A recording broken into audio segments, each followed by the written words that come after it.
Hello student. तो आज हम पढ़ेंगे केमिस्ट्री का यूनिट नंबर 10 चैप्टर, जिसमें हम हेलोएरेंस बनाने की विधि यानी कि general method of preparation of haloarenes, ठीक है। और ये लेक्चर भी हमारा तीसरा लेक्चर होगा। तो आइए शुरू करते हैं, ठीक है। सबसे पहला रिएक्शन है जब बेंजीन डाइओजोनियम क्लोराइड को पोटेशियम आयोडाइड के के साथ क्या करते हैं, गर्म करते हैं। देखिए ये जो होता है ना, ये बहुत कम स्टेबल होता है। ये बेंजीन डाइओजोनियम क्लोराइड जो होता है ये बहुत कम स्टेबल होता है, इसलिए ये रिएक्शन कर जाता है। जब इसको पोटेशियम आयोडाइड के साथ क्या करते हैं, गर्म करते हैं। गर्म करते हैं तो सबसे पहले जो N2 है ना, यहाँ पर ध्यान से समझिएगा, ठीक है ना। ये मान लीजिए एक बेंजीन डाइओजोनियम क्लोराइड है, इसकी अभिक्रिया हो गई पोटेशियम आयोडाइड के साथ, ठीक है ना। इसको गर्म कर दिए तो यहाँ से ये N2 पहले नाइट्रोजन गैस बन के बाहर निकल गया, ठीक है। ये नाइट्रोजन गैस बन के बाहर निकल गया, ठीक है। और इसमें का जो पोटेशियम है ये प्लस के और माइनस Cl, प्लस के और माइनस Cl यहाँ से पोटेशियम क्लोराइड बन के बाहर निकल गया।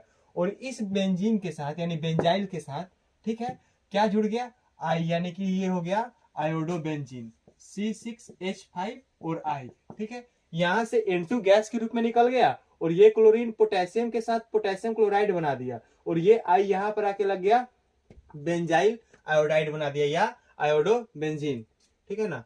चलिए अगला अगला है फिर जब बेंजीन डाइओजोनियम क्लोराइड की अभिक्रिया HbA4 के साथ कराई जाती है। ध्यान दीजिएगा यहाँ पर, देखिएगा जब ये बेंजीन डाइओजोनियम क्लोराइड है, जब इसकी अभिक्रिया HbF4 के साथ, यहाँ पर समझिएगा ध्यान से, ये H प्लस F माइनस और BF3 में टूट जाता है, ठीक है ना।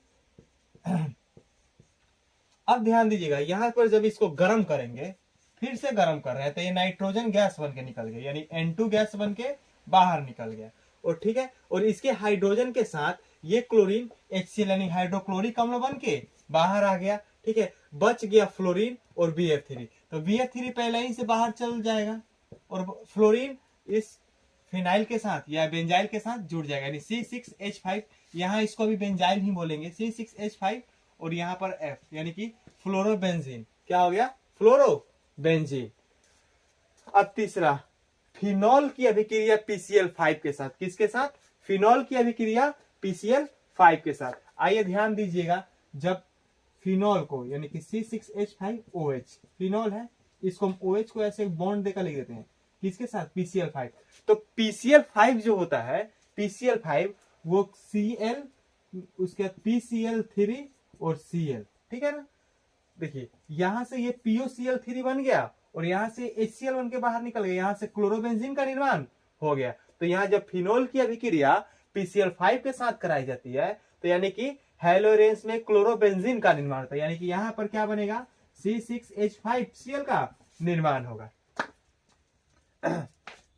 चलिए तो अगला रिएक्शन हमारा है जब सोडियम क्लोरोबेंजोएट, ठीक है ना, इसके विक्रिया सोडा लाइम के साथ कराते हैं। देखिए इसका स्ट्रक्चर कैसा है। सबसे पहले ये एक बेंजीन है, एक के साथ क्लोरीन और एक तरफ सोडियम C2Na लगा हुआ है, ठीक है ना। इसकी अभिक्रिया अब हो रही है सोडा लाइम के साथ। सोडा लाइम क्या होता है, NaOH प्लस CaO, ठीक है ना। यहां से ध्यान दीजिएगा, यहां से ये सोडियम कार्बोनेट बाहर निकल जाएगा, Na2CO3 यहाँ से CO2 एक ऑक्सीजन यहाँ से, ठीक है ना, Na2CO3 बाहर निकल गया, समझे। और देखिए Na2CO3 बाहर निकल गया और ये जहां से निकला वहां पर एक हाइड्रोजन जाकर लग गया, यानी कि यहां से ये बना दिया क्लोरोबेंजीन। क्या बना दिया, क्लोरोबेंजीन। अगला जब बेंजीन की अभिक्रिया क्लोरीन के साथ कराई जाती है, एक क्लोरीन Cl प्लस में और एक क्लोरीन Cl माइनस में, ठीक है ना।